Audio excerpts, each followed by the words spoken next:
In a fiery exchange with a New York Times reporter, Senator JD Vance made headlines by proposing a straightforward solution to America's migrant crisis. What if we focused on employing millions of American men instead of relying on undocumented immigrants? Keep watching as we unpack Vance's compelling argument and the heated debate it ignited. During a recent interview with the New York Times, JD Vance delivered a powerful rebuttal to the argument that illegal immigrants are crucial to the U.S. economy. In a moment that stunned reporter Lulu Garcia-Navarro, Vance proposed a radical yet simple solution to the ongoing migrant crisis. Employ the 7 million American men who have exited the labor force rather than continue to depend on the annual influx of approximately 2 million undocumented migrants. This assertion sent shockwaves through social media, with many praising Vance for his clear and fact-based approach to a complex issue.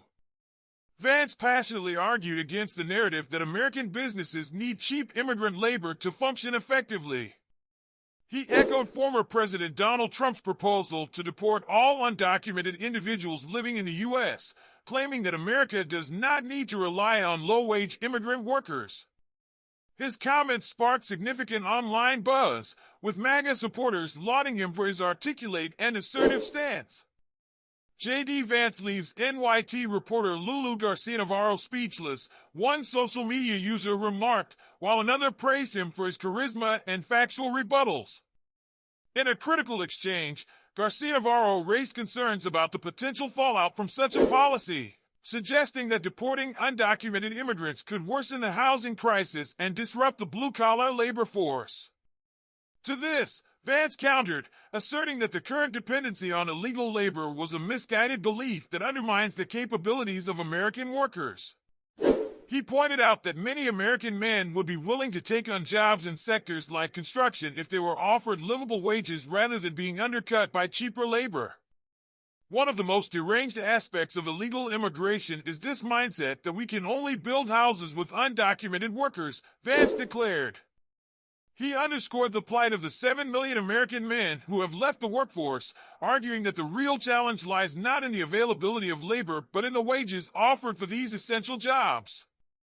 Vance stressed that many Americans would happily work in construction and other blue-collar jobs if they were compensated fairly, rather than at below-the-table rates that have become commonplace due to the influx of undocumented immigrants.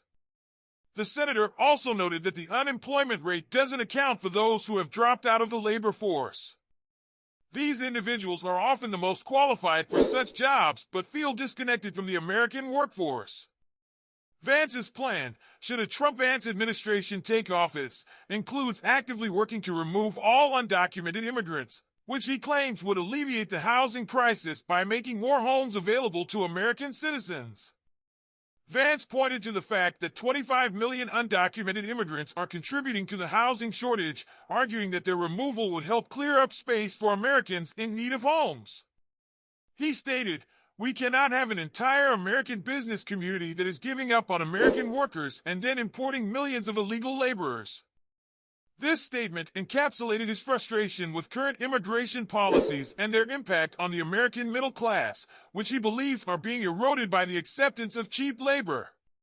He concluded with a powerful message: "It's disgraceful and has led to the evisceration of the American middle class." Vance's remarks not only highlight a growing frustration with immigration policies but also propose a provocative solution that challenges the status quo. There you have it, Senator JD Vance's bold proposal to address the migrant crisis by focusing on American workers. What do you think about his approach?